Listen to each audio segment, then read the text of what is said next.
جن لوگوں نے برے اعمال کی، عاملوا السیئات ثم تابوا من بعدها وآمنوا، پھر اس کے بعد توبہ کر لی اور ایمان لائے، عمل صالح بھی کیا ساتھ میں، توبہ بھی سچی کر لی، ایسے لوگوں کے لیے ان ربک من بعدها لغفور الرحیم، کہ بے شک تیرا رب اس کے بعد ضرور بے حد بخشنے والا اور نہایت ہی رحم کرنے والا ہے۔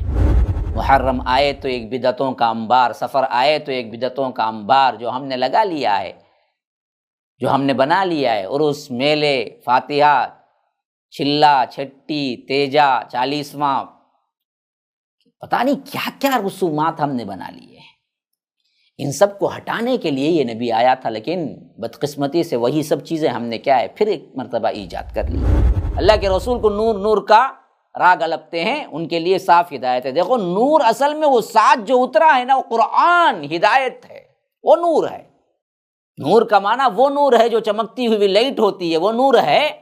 تو پھر قرآن اندھیرے میں جا کے رکھ دو، ٹارچ کی طرح وہ کیا روشنی دینے لگے گا؟ نا۔ تو اس معنی میں نور اللہ کے رسول بھی ہیں، ہدایت کی راہ بتانے والے۔ جب وہ ہفتے کے دن میں حد سے تجاوز کرتے تھے، جب ان کی مچھلیاں یہ ہفتے کے دن سر اٹھائے ہوئے ان کے پاس آتی، اور جس دن ان کا ہفتہ نہ ہوتا تو ان کے پاس نہ آتی تھی، اس طرح ہم ان کی آزمائش کرتے تھے، اس کی وجہ سے جو وہ نافرمانی کرتے تھے۔ ہم نے یہ آزمائش کی تاکہ دیکھیں کہ یہ نافرمانی کرتے ہیں یا فرمانبرداری کرتے ہیں۔ MSLI TV، رہنمائی بدلتی دنیا کے لیے۔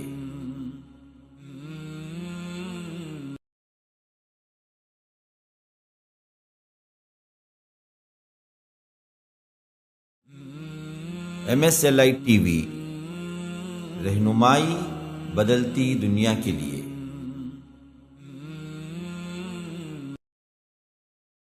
السلام علیکم ورحمۃ اللہ وبرکاتہ۔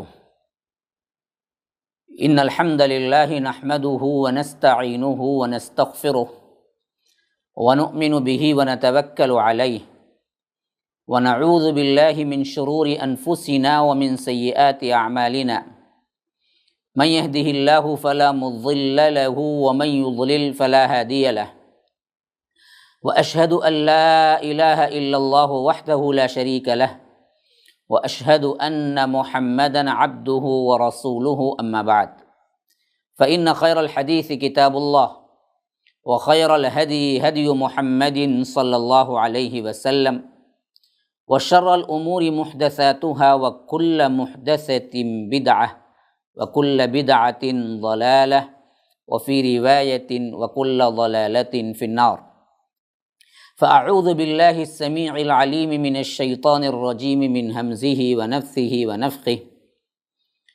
ولما رجع موسیٰ الی قومہ غضبان اسفا قال بئس ما خلفتمونی من بعدی اعجلتم امر ربکم، وألقى الألواح وأخذ برأس أخيه يجره إليه قال ابن أم إن القوم استضعفوني وكادوا يقتلونني فلا تشمت بي الأعداء ولا تجعلني مع القوم الظالمين اللهم أرنا الحق حقا وارزقنا اتباعه وأرنا الباطل باطلا وارزقنا اجتنابه اللهم علمنا ما ينفعنا وانفعنا بما علمتنا وارزقنا علما رب اشرح لی صدری ویسر لی امری واحلل عقدۃ من لسانی یفقہوا قولی۔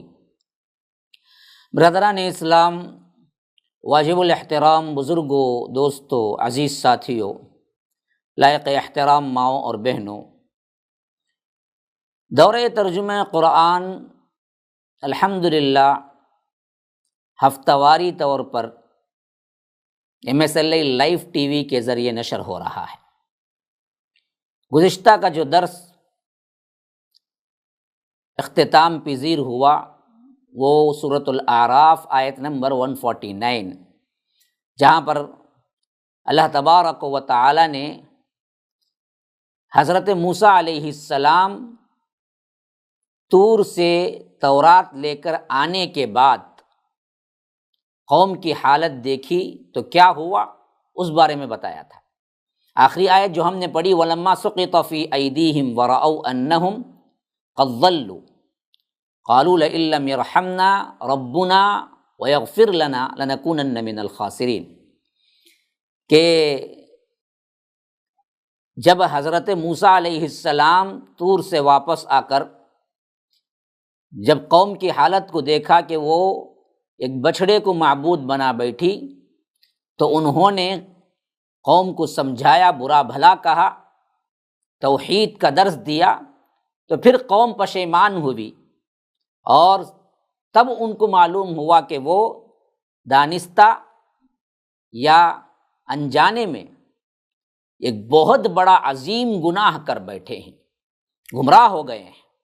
اس وقت انہوں نے کیا ہے، توبے کے لیے ہاتھ اٹھائے، دعائیں کرنی شروع کی، لَئِن لَّمْ يَرْحَمْنَا رَبُّنَا، اے اللہ تو رحم نہ کرے گا اور ہماری مغفرت نہ کرے گا، وَيَغْفِرْ لَنَا لَنَكُونَنَّ مِنَ الْخَاسِرِينَ، کہ ہم ضرور خسارہ اٹھانے والوں میں سے ہو جائیں گے۔ اب جو آیت اس ایپیسوڈ میں ہم پڑھے ہیں وہ آیت ہے وَلَمَّا رَجَعَ مُوسَىٰ إِلَىٰ قَوْمِهِ غَضْبَانَ أَسِفًا، کہ جب موسیٰ علیہ السلام غصے سے بھرے ہوئے اور افسوس کرتے ہوئے اپنی قوم کی طرف آئے۔ اب وہ تفصیلی واقعہ ذکر ہو رہا ہے جو اللہ نے مجموعی طور پر اوپر بیان کر دیا۔ قَالَ بِئْسَ مَا خَلَفْتُمُونِي مِن بَعْدِی، کہ فرمایا کہ بڑی بری ہے جو میرے بعد تم نے ہم نشینی کی، بڑی بری ہم نشینی کی تم نے۔ اور حالت یہ ہو گئی حضرت موسیٰ علیہ السلام کی غصے سے اور افسوس سے، وَأَلْقَى الْأَلْوَاحَ وَأَخَذَ بِرَأْسِ أَخِيهِ يَجُرُّهُ إِلَيْهِ، کہ اللہ تبارک و تعالیٰ کہتا ہے کہ کیا تم نے اپنے رب کے حکم سے جلدی کی اور اس نے تختیاں پھینک دی اور اپنے بھائی کے سر کو پکڑ لیا، اور فرمایا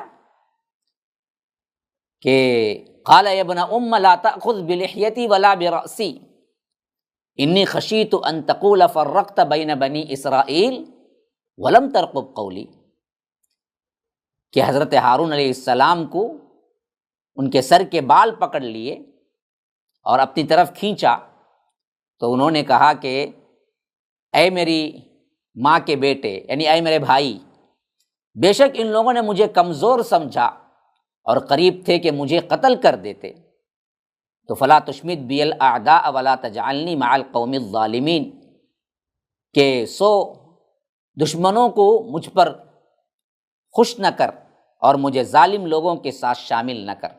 یعنی حضرت ہارون علیہ السلام کو اصل میں کیا ہے، جانشینی اور نائب کی حیثیت سے اللہ کے یہ رسول حضرت موسیٰ علیہ السلام بنا کر گئے تھے۔ اب جب آئے تو دیکھا کہ قوم شرک کر بیٹھی ہے، تو ایک طرح کا غصہ اپنے بھائی پر بھی آیا، قوم پر بھی آیا، اور اس غصے کی حالت میں انہوں نے کیا کیا، وَأَخَذَ بِرَأْسِ أَخِيهِ وَأَلْقَى الْأَلْوَاحَ، جو تورات کی تختیاں جو لائے تھے وہ ایک طرف رکھی، وہ پھینکی، اور اپنے بھائی کے سر کو، حضرت ہارون علیہ السلام کے سر کے بال کو پکڑ لیا، وَأَخَذَ بِرَأْسِ أَخِيهِ يَجُرُّهُ إِلَيْهِ، اور اپنی طرف کھینچنے لگے۔ تو انہوں نے کہا کہ ابن ام لا تأخذ بلحیتی ولا برأسی، اے میرے ماجائے بھائی، یعنی اے میرے بھائی، کہ تم کیا نہ کرو، قوم کے سامنے مجھے ذلیل نہ کرو۔ اصل میں نے کوشش کی تھی لیکن ان بدبختوں نے مجھے دبا لیا، مجھے کمزور سمجھا، تو ایسے وقت میں نے جو کوشش کرنا تھی کی، لیکن ایسا معلوم ہو رہا تھا کہ یہ میری بات نہ مان کر مجھے قتل کر دیں گے، تو میں نے بات کو وہاں پر چھوڑ دیا۔ تو اب ان کے سامنے ہی میرے بال کو پکڑ کر کھینچنا، اور سورہ طٰہٰ میں اس کی تفصیل آئی ہے، لا تأخذ بلحیتی ولا برأسی، میرے داڑھی کو اور میرے بالوں کو مت پکڑیے۔ تو معلوم ہوتا ہے حضرت ہارون علیہ السلام کی اس وقت داڑھی بھی اتنی لمبی تھی جس سے ہاتھ میں پکڑ لیا جا سکتا ہے، لمبی داڑھی ہونے کی دلیل قرآن سے ثابت ہے۔ تو فرمایا کہ اب دشمن یہ دیکھ کر اور خوش ہوں گے، تو مجھ پر خوش ہونے کے لیے ایسا مت کرو کہ دشمن مجھ پر خوش ہو اور مجھے ایسا نہ سمجھو کہ ان ظالموں کے ساتھ میں بھی شامل ہوں، نعوذ باللہ، ان ظالموں کے ساتھ میں شامل نہیں ہوں۔ تو اس کے بعد قال رب اغفر لی ولاخی وادخلنا فی رحمتک وانت ارحم الراحمین، اس نے کہا کہ اے میرے رب، مجھے اور میرے بھائی کو بخش دے۔ حضرت موسیٰ علیہ السلام ہاتھ اٹھا دیے فوری طور پر اور کہا کہ اللہ اس میں میرے بھائی کا کوئی دوش نہیں ہے۔ جیسے غصہ آیا ویسے ہی رحم دلی بھی تھی حضرت موسیٰ علیہ السلام کے اندر۔ انہوں نے فوری کہا کہ اے اللہ میری مغفرت اور میرے بھائی کی مغفرت کر دے، اور وادخلنا فی رحمتک، تیری رحمت کے اندر ہم سب کو داخل فرما لے، وانت ارحم الراحمین، اور تو سب رحم کرنے والوں سے زیادہ رحم کرنے والا ہے۔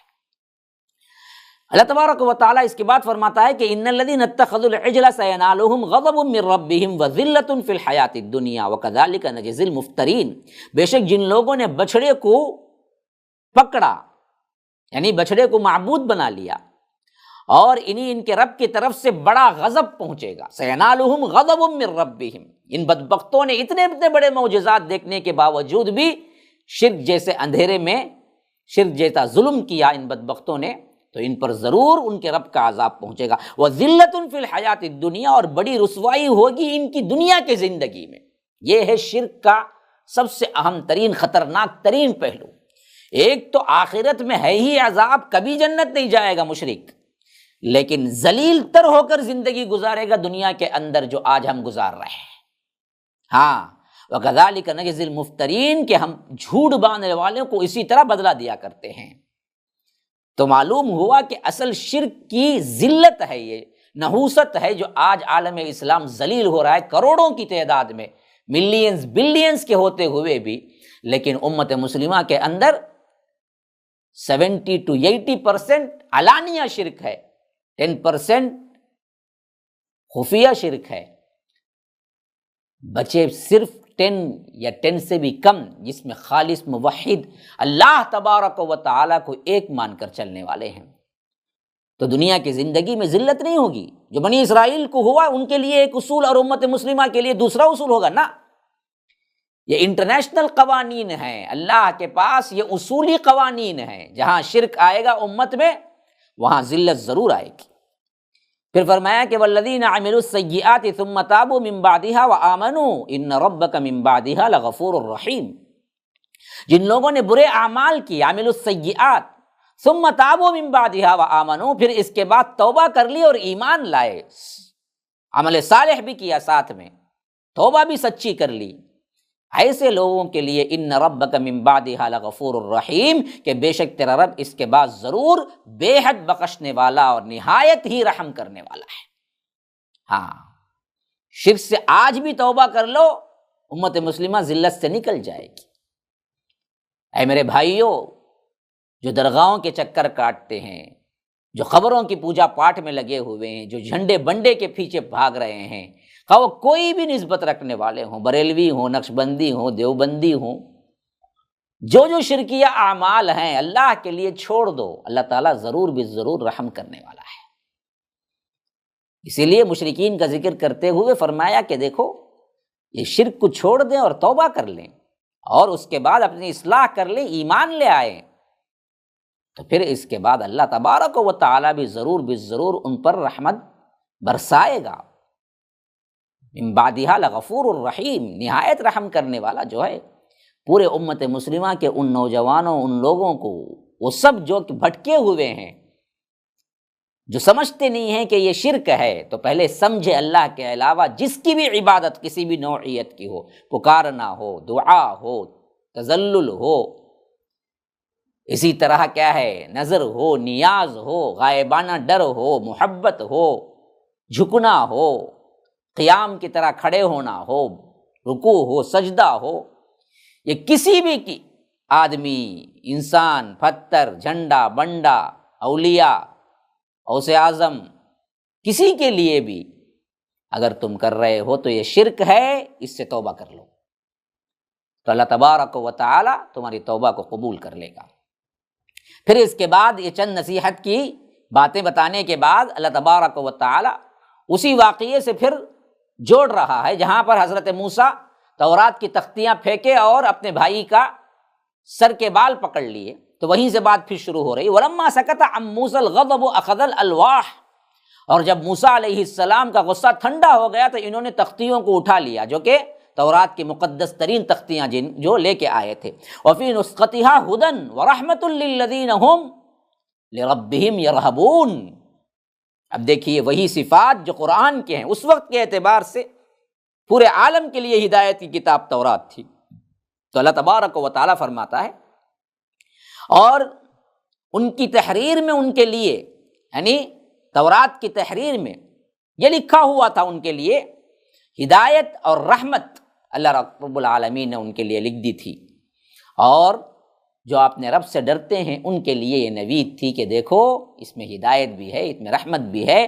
تو جب موسیٰ علیہ السلام کا غصہ ٹھنڈا ہو گیا تو انہوں نے تختیوں کو اٹھا لیا، اور ان کی تحریر میں ان لوگوں کے لیے ہدایت اور رحمت تھی جو اپنے رب سے ڈرتے ہیں، جو اپنے رب سے ڈرتے ہیں ان کے لیے ہدایت اور رحمت ہے۔ پھر وَاخْتَارَ مُوسَىٰ قَوْمَهُ 70 رَجُلًا لِمِيقَاتِنَا، اور موسیٰ علیہ السلام نے اپنی قوم میں سے 70 آدمی ہمارے مقررہ وقت کے لیے چن لیے۔ فَلَمَّا أَخَذَتْهُمُ الرَّجْفَةُ، پھر جب انہیں زلزلے نے پکڑ لیا، قَالَ رَبِّ لَوْ شِئْتَ أَهْلَكْتَهُم مِّن قَبْلُ وَإِيَّايَ، تو حضرت موسیٰ علیہ السلام نے کہا کہ اے میرے رب، اگر تو چاہتا ہے تو انہیں اس سے پہلے بھی ہلاک کر دیتا۔ أَتُهْلِكُنَا بِمَا فَعَلَ السُّفَهَاءُ مِنَّا، حضرت موسیٰ علیہ السلام نے کہا کہ اگر تو چاہتا تو انہیں اس سے پہلے ہلاک کر دیتا، اور مجھے بھی، کیا تو ہمیں اس کی وجہ سے ہلاک کرتا ہے جو ہم میں سے بعض بے وقوفوں نے کام کیا ہے؟ وہ ان ہی الا فتنتک، یہ نہیں ہے مگر تیری آزمائش، تضل بہا من تشاء وتہدی من تشاء، جس کے ساتھ تو گمراہ کا ارادہ کرتا ہے، جسے چاہتا ہے تو ہدایت دیتا ہے، ہدایت بخشتا ہے۔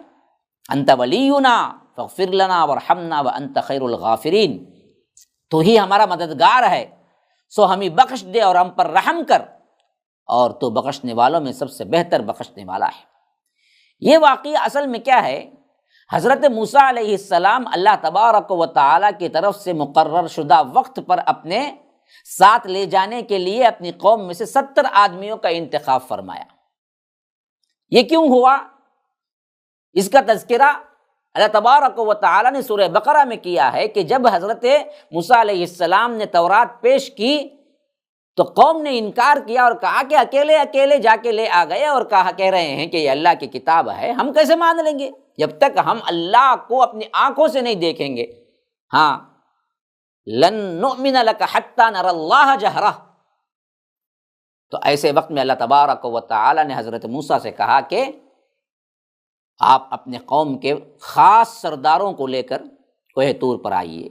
تو حضرت موسیٰ نے انتخاب کیا، وہ قوم کے سب سے بہترین آدمی ہوں گے، جو 70 آدمیوں کو اللہ تبارک و تعالیٰ کے حکم پر حضرت موسیٰ نے انتخاب کیا۔ پھر وہاں جا کر ان پر اللہ کا ایسا غضب ہوا کہ وہ زلزلے سے مر گئے۔ اس عذاب کا باعث کیا تھا؟ اس عذاب کا باعث یہ تھا کہ جب اللہ تبارک و تعالیٰ نے ان سے باقاعدہ کلام کیا، لیکن ان بدبختوں نے کہا کہ نہیں، کلام نہیں بلکہ ہم ڈائریکٹ دیکھنا بھی ضروری ہے۔ اس گستاخی پر اللہ تبارک و تعالیٰ نے ان پر بجلی گرا دی، اور وہ سب کے سب مر گئے، رجفہ۔ پھر اس کے بعد ایسا ہو گیا کہ حضرت موسیٰ علیہ السلام نے کہا کہ اللہ، اگر تو چاہتا تو ان 70 آدمیوں کو بنی اسرائیل سے نکلنے سے پہلے وہیں ہلاک کر دیتا، تاکہ بنی اسرائیل ان کی ہلاکت اپنی آنکھوں سے دیکھ لیتے اور مجھ پر الزام نہ رکھ سکتے تھے۔ اب تو میں نے اکیلے ان کو لے کے آیا تھا، اب میں 70 آدمیوں کو لے کر تو پہاڑ پر چڑھا، لیکن جب اتروں گا اکیلا تو یہ بدبخت قوم پہلے ہی کیا ہے، انبیاء کا مذاق اڑانے والی، انبیاء کو تکلیف دینے والی، آذوا موسیٰ فبرأہ اللہ مما قالوا، حضرت موسیٰ پر الزام لگانے والی بدبخت ترین قوم ہے یہ قوم۔ تو میں اکیلا جب جاؤں گا، 70 آدمی میرے ساتھ نہیں رہیں گے تو یہ تو مجھے الزام دیں گے۔ تو جب یہ ساتھ نکل رہے تھے، بنی اسرائیل کی پوری قوم تھی، تبھی تو مار دیتا تھا، اس پر بھی تو قادر تھا۔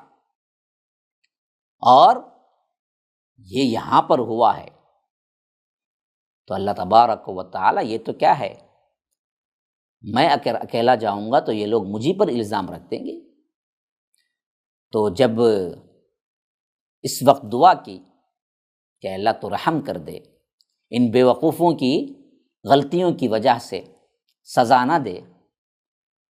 خاص طور پر یہ جملہ بڑا دردناک ہے جو حضرت موسیٰ کہہ رہے ہیں کہ اتہلکنا بما فعل السفہاء منا، یہ بعض بے وقوف لوگوں کا جو فعل تھا، بچھڑے کی عبادت میرے خلاف کر بیٹھے جب میں کوہ طور پر تھا، اور حضرت موسیٰ علیہ السلام جب تورات پیش کیے نہ مانے، جب لے کر اللہ تبارک و تعالیٰ سے خاص طور پر بات ہوئی، ڈائریکٹ قوم کے سرداروں نے سنا تب بھی نہ مانے اور دیکھنے کا مطالبہ کر دیا۔ یہ سب شرارت چند بے وقوفوں کی ہے۔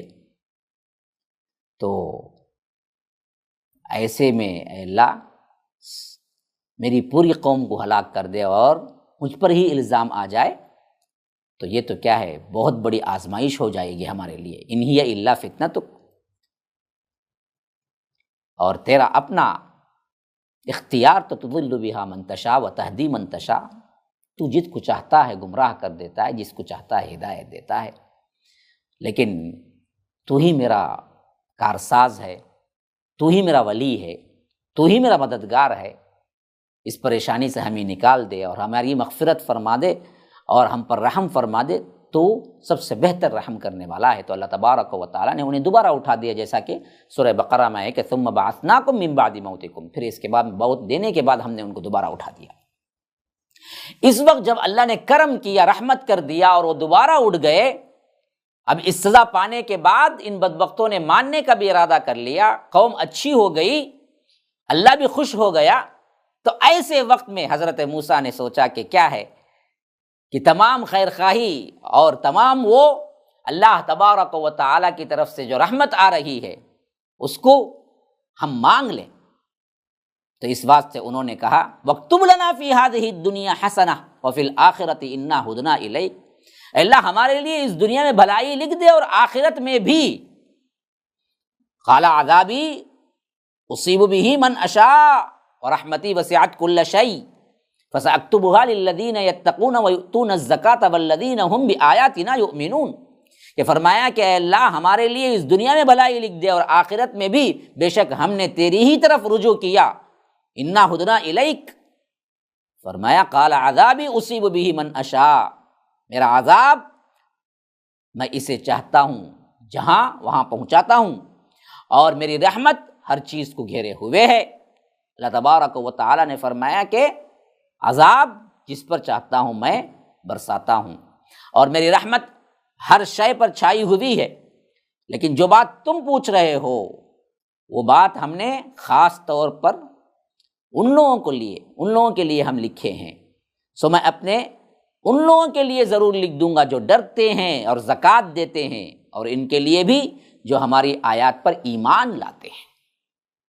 حضرت موسیٰ علیہ السلام ایسے موقع پر اپنی قوم کے لیے، اپنی امت کے لیے دعا شروع کر دی کہ اے اللہ ان کو دنیا میں بھی اور آخرت میں بھی اچھی طور پر زندگی عطا کرنا، اور اے اللہ ہم آتے ہیں تیری ہی طرف، ہم توبہ کرتے ہیں تیری ہی طرف، رجوع کرتے ہیں تیری ہی طرف۔ تو رب نے فرمایا کہ دیکھو میرا عذاب جس پر چاہتا ہے کوڑے برساتا ہے، اور رحمتی وسعت کل شیء، اور رہی بات میری رحمت تو ہر چیز پر چھائی ہوئی ہے، یعنی نافرمانی پر بھی میری رحمت چھائی ہوئی ہے، ورنہ تو کیا ہے گنہگار کو اسی وقت پکڑ لیتا، جی نہیں سکتے تھے وہ۔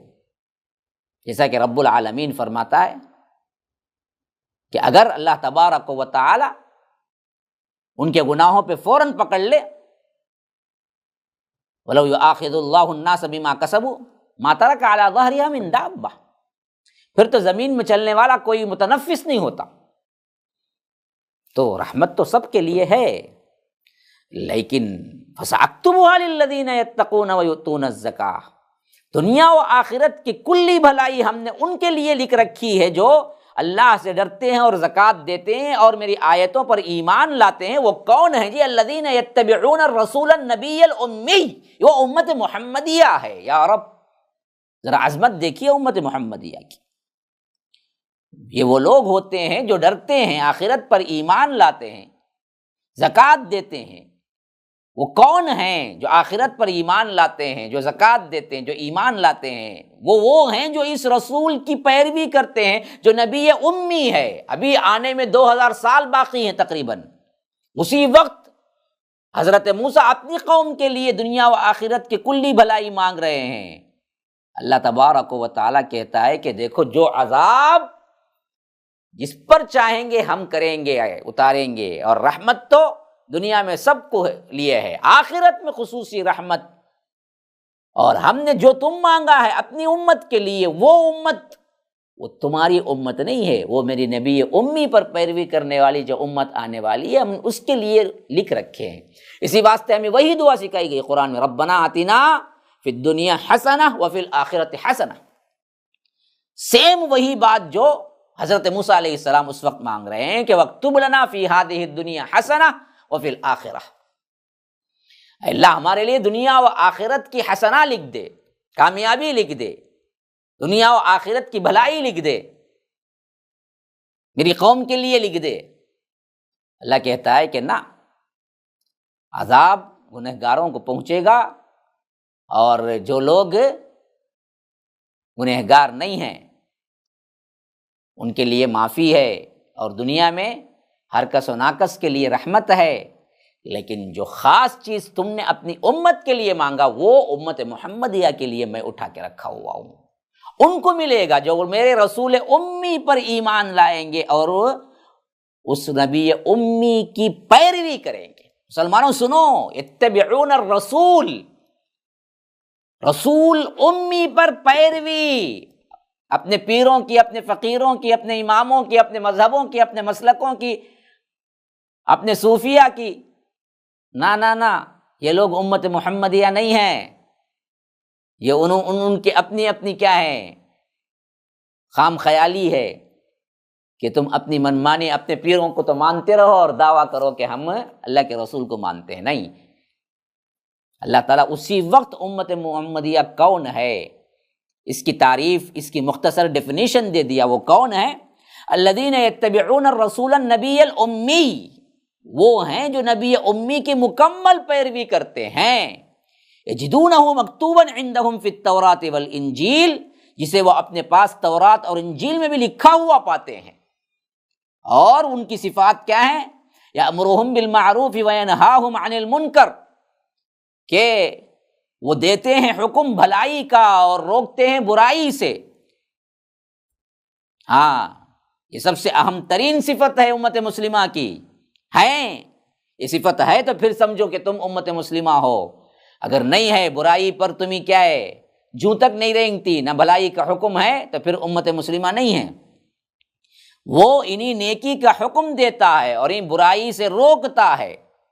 وَيُحِلُّ لَهُمُ الطَّيِّبَاتِ وَيُحَرِّمُ عَلَيْهِمُ الْخَبَائِثَ، اور ان کے لیے پاکیزہ چیزیں حلال کرتا ہے اور ان پر ناپاک چیزیں حرام کرتا ہے۔ رب العالمین یہ گفٹ دے گا امت محمدیہ کو، اور فرمایا وَيَضَعُ عَنْهُمْ إِصْرَهُمْ وَالْأَغْلَالَ الَّتِي كَانَتْ عَلَيْهِمْ، اور ان سے ان کا وہ بوجھ اور وہ طوق اتارتا ہے جو ان پر پڑے ہوئے ہیں۔ وہ نبی کیا کرتا ہے؟ یہ سب کر رہا ہے وہ کام، ان پر ایمان لانے والے ہیں یہ امتی۔ یہ کام جو کرتے ہیں، اس نبی کی یہ بات کو مانتے ہیں، وہ نبی ان کے لیے نیکی کا حکم، برائی سے روکنا، اور ان کے لیے طیبات جو چیزیں بھی ہیں پاک، وہ سب حلال، اور جتنے حرام ہیں وہ سب خبیث یا خبیث چیزیں ہی حرام کر دیا۔ وَيَضَعُ عَنْهُمْ إِصْرَهُمْ، اور ان پر جو بوجھ انہوں نے اپنے طور پر ڈال لیے تھے، مذاہب کے دوسرے لوگ اللہ تبارک و تعالیٰ کی شریعت سے ہٹ کر اپنے لیے بوجھ بنا لیا تھا، جو ہم نے آج بنا لیے ہیں اپنے طور پر۔ فلاں مہینہ بھی سفر کا مہینہ چل رہا ہے، سفر کے مہینے میں شادی نہیں کرنا، سفر کے مہینے میں فلاں نہیں کرنا، یہ نہیں کرنا، وہ نہیں کرنا۔ اس طرح کے ان کے پیر و فقیروں کے جتنے اصول اور جتنے انہوں نے اپنے لیے ایمان کا جز بنائے بیٹھے ہیں، اس طرح کے تمام غلط عقیدے کو، غلط بوجھ کو ان سے ہٹاتا ہے۔ وَيَضَعُ عَنْهُمْ إِصْرَهُمْ وَالْأَغْلَالَ الَّتِي كَانَتْ عَلَيْهِمْ، جو ان کے اوپر جو بیڑیاں پڑی ہوئی ہیں اس طرح کی بد عقیدگیوں کی، اس کو نکالتا ہے۔ فَالَّذِينَ آمَنُوا بِهِ وَعَزَّرُوهُ وَنَصَرُوهُ وَاتَّبَعُوا النُّورَ الَّذِي أُنزِلَ مَعَهُ أُولَٰئِكَ هُمُ الْمُفْلِحُونَ۔ وہ لوگ ہیں جو ان پر ایمان لائے اور اسے قوت دی اور اس کی مدد کی اور اس نور کی پیروی کی جو اس کے ساتھ اتارا گیا ہے، یعنی قرآن، وہی لوگ ہیں فلاح پانے والے۔ کب ذکر ہو رہا ہے یہ؟ حضرت موسیٰ نے جب مانگا تبھی امت محمدیہ کے یہ اوصاف اور محمد الرسول اللہ صلی اللہ علیہ وسلم کی یہ تعریف کر کے بتا دیا گیا کہ یہ ہے اصل جن کے لیے ہم نے دنیا و آخرت کی مکمل کامیابی لکھ دی ہے، جو تم بنی اسرائیل کے لیے مانگ رہے ہو۔ بنی اسرائیل کے لیے نہیں، یہ امت محمدیہ کے لیے ملے گی۔ ابھی ان صفات میں ذرا غور کر کے دیکھ لیجئے، ان میں ہم کہاں ہیں؟ کوئی ایک صفت ہے ہمارے اندر، اب پھر کائے کہ ہم امت محمد ہیں، اللہ کے رسول صلی اللہ علیہ وسلم کی مکمل پیروی کہاں ہے؟ نا، اللہ کے رسول نے جو ہمیں سکھایا کہ برائی سے روکو، بھلائی کا حکم دو، حلال کو اپناؤ، حرام کو چھوڑ دو، خبائث جتنے حرام ہیں سب خبیث ہیں، اور خبیث پورے حرام ہیں۔ میں عموماً یہی آیت پڑھ کے مثال دیتا ہوں کہ سگریٹ کتنے لوگ پیتے ہیں اور پوچھتے ہیں، بتاتے ہیں کہ نہیں جی فلاں فتویٰ ہے، فلاں یہ ہے، مکروہ ہے، فلاں ہے، لیکن سیدھی بات ایک اپنے دل سے پوچھ کے دیکھو، سگریٹ طیب ہے یا خبیث ہے؟ کوئی ہے جو اس کو خبیث نہیں بتاتا ہو؟ کوئی کہے گا کہ سگریٹ بڑی پاک چیز ہے، بسم اللہ کہہ کے میں پیتا ہوں، پی کے دیکھو، نہیں، خبیث ہے، اس کی بدبو ہی اتنی بدبو ہوتی ہے کہ انسان پاس نہیں کھڑا ہو سکتا۔ تو اللہ تبارک و تعالیٰ فرماتا ہے کہ خبیث چیزیں حرام کرتا ہے وہ نبی۔ تو سیدھی سیدھی بات ہے، اگر طیب تم مانتے ہو تو ذرا دیکھ لو، پاک چیز مانتے ہو تو ذرا کیا ہے، بسم اللہ پڑھ کے پیو، دیکھتے ہیں ہم بھی۔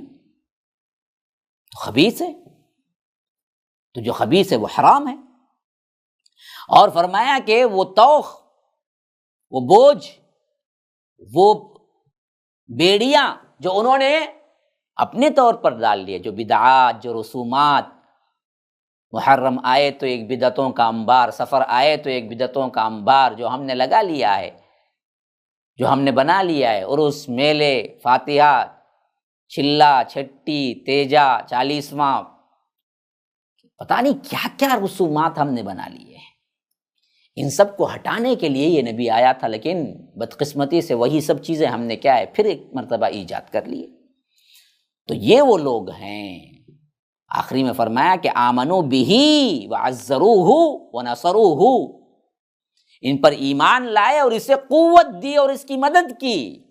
رسول جب تھے تو ان کی مدافعت، ان پر جان کی حفاظت کے لیے اپنی جان دے دینا سب سے بڑی سعادت ہے، اور صحابہ اس پر عمل پیرا ہو کر بتایا۔ اور رسول کی ذات اب نہیں ہے تو اب اس کے قول کو، اس کی حدیث کو صلی اللہ علیہ وسلم، اس کی سیرت کی حفاظت کرتے ہوئے اس کے لیے جان دینا، وہی کیا ہے، عزروہ ونصروہ ہے، قوت دینا اور اسے مدد کرنا۔ یہ دونوں ہم پر فریضہ ہے، اسلام کے لیے، حدیث کے لیے، قرآن کے لیے۔ کتنے لوگ ہیں جو کام کر رہے ہیں۔ اور واتبعوا النور الذی انزل معہ، دیکھو اس نور کی پیروی کرو جو ان کے ساتھ نازل ہوا ہے۔ تو صاف طور پر جو اللہ کے رسول کو نور نور کا راگ الپتے ہیں ان کے لیے صاف ہدایت ہے۔ دیکھو نور اصل میں وہ ساتھ جو اترا ہے نا، وہ قرآن ہدایت ہے، وہ نور ہے۔ اور نور کا معنی اچھی طرح سمجھ لیجئے، نور کا معنی اصل میں کیا ہے، ہدایت ہے، راستہ بتانا ہے۔ نور کا معنی وہ نور ہے جو چمکتی ہوئی لائٹ ہوتی ہے، وہ نور ہے۔ تو پھر قرآن اندھیرے میں جا کے رکھ دو، ٹارچ کی طرح وہ کیا روشنی دینے لگے گا؟ نا۔ تو اس معنی میں نور اللہ کے رسول بھی ہیں، ہدایت کی راہ بتانے والے۔ جسمانی اعتبار سے لائٹ ہے، یہ تو کوئی کیا ہے، اللہ کے رسول صلی اللہ علیہ وسلم کی سیرت کو نہ پڑھا ہے نہ سمجھا ہے، وہی دعویٰ کرے گا۔ کیونکہ جیسے انسان پیدا ہوتے ہیں ویسے اللہ کے رسول پیدا ہوئے، ویسے ہی پلے بڑے، ویسے ہی تربیت پائے، تو نور کیسے ہو گئے؟ تو قرآن نور ہے، واتبعوا النور الذی انزل معہ، تو اس کی پیروی کرو۔ تو یہی لوگ اصل میں کیا ہیں، فلاح پانے والے ہیں، وہی لوگ اصل میں کامیاب ہیں۔ اگلے فرمایا اب ہمارے لیے ڈائریکٹ، یہ تو وہاں پر فرما دیا جواب میں کہ یہ وہ لوگ ہوں گے موسیٰ، ان کے لیے ہم نے دنیا و آخرت کی کامیابی لکھ رکھی ہے۔ اب خطاب براہ راست ہمارے لیے، قل یا ایھا الناس، اے اللہ کے رسول صلی اللہ علیہ وسلم آپ کہہ دیجئے لوگو، انی رسول اللہ الیکم جمیعا، میں تمہاری طرف رسول بن کے آیا ہوں۔ اس میں کوئی شک نہیں ہے، تم سب کے لیے۔ اور کس ذات کی طرف سے رسول بن کے آیا ہوں؟ الذی لہ ملک السماوات والارض، جو آسمانوں اور زمین کی بادشاہی صرف اسی کی ہے، اس ذات کی طرف سے جس کی بادشاہی پوری کائنات میں چل رہی ہے، اس کی طرف سے میں رسول بن کے تم سب کی طرف آیا ہوں، تو میں اللہ کا رسول ہوں۔ کون؟ اللہ، جو آسمانوں اور زمین کا تنہا خالق مالک بادشاہ ہے، اس کی طرف سے۔ تو سنو پیغام کیا ہے؟ لا الہ الا هو یحیی و یمیت، اس کے سوا کوئی معبود نہیں ہے، وہی ہے جو زندہ کرتا ہے، وہی ہے جو مارتا ہے۔ تمہارے غوث نہیں مارتے، نہ ان کو وہ پاور ہے، اگر وہ مارنے والے ہوتے تو خود مرتے کیوں؟ یاد رکھو، وہ دراصل نہ مارتے ہیں نہ وہ پاور ان کو ہے، پاور تو اصل میں صرف اللہ کو ہے۔ تو اب ڈائریکٹ حکم ہمارے لیے آ گئے، وہاں پر صیغہ تھا، اللہ تبارک و تعالیٰ فرما رہا تھا یہ ایسی قوم کے لیے ہم نے رکھا ہے، یہاں ڈائریکٹ ہمارے لیے حکم، فآمنوا باللہ ورسولہ النبی الامی الذی یؤمن باللہ وکلماتہ واتبعوہ لعلکم تہتدون۔ بس تم اللہ پر اور اس کے رسول نبی امی پر ایمان لاؤ، اور جو اللہ اور اس کے باتوں پر ایمان رکھتا ہے اور اس کی پیروی کرتا ہے وہی ہے اصل میں ہدایت یافتہ۔ تو تم اللہ اور اس کے رسول کی ایمان، اس کے رسول پر ایمان لاؤ، اور اللہ اور اس کے رسول کے باتوں پر یقین رکھو اور اس کی پیروی کرو، تاکہ تم ہدایت پا جاؤ۔ ہدایت اسی میں ہے۔ وَمِن قَوْمِ مُوسَىٰ أُمَّةٌ يَهْدُونَ بِالْحَقِّ وَبِهِ يَعْدِلُونَ، اور موسیٰ کے قوم میں سے کچھ لوگ ہیں جو حق کے ساتھ رہنمائی کرتے ہیں اور اسی کے ساتھ انصاف کرتے ہیں۔ یعنی یاد رکھیے یہاں پر ڈائریکٹ حضرت موسیٰ کا واقعہ چلا آ رہا تھا، لیکن ہمارے لیے نصیحت کی بات آئی تو اللہ تبارک و تعالیٰ نے خطاب صاف ہماری طرف کر دیا، اور وہ نصیحت کی جو باتیں ضروری تھی وہ باتیں ہم کو سنا دی۔ پھر قوم موسیٰ کی طرف بات پلٹ گئی اور بتایا کہ دیکھو ان میں بھی بعض ہیں، یعنی کہ پوری یہودی قوم برباد ہو گئی۔ اس وقت جب اللہ کے رسول صلی اللہ علیہ وسلم آئے ہوئے تھے، اس وقت کے یہودیوں میں جو ابھی تک تورات پر صحیح طور پر قائم تھے، جو اللہ کے رسول آنے پر ان پر ایمان بھی لے آئے تھے، ہیں کچھ لوگ برحق، جیسے حضرت عبداللہ ابن سلام ہیں، انہوں نے اسلام قبول کیا، صحابی بنے، اور اسی طرح دوسرے اکا دکا یہودی ہیں جو اس وقت ایمان لے آئے، اور انصاف کے ساتھ انہوں نے کیا کیا؟ بات مان لی کہ یہ وہی رسول ہیں جو رسول کی نشاندہی ہم کو ملتی ہے تورات کے اندر۔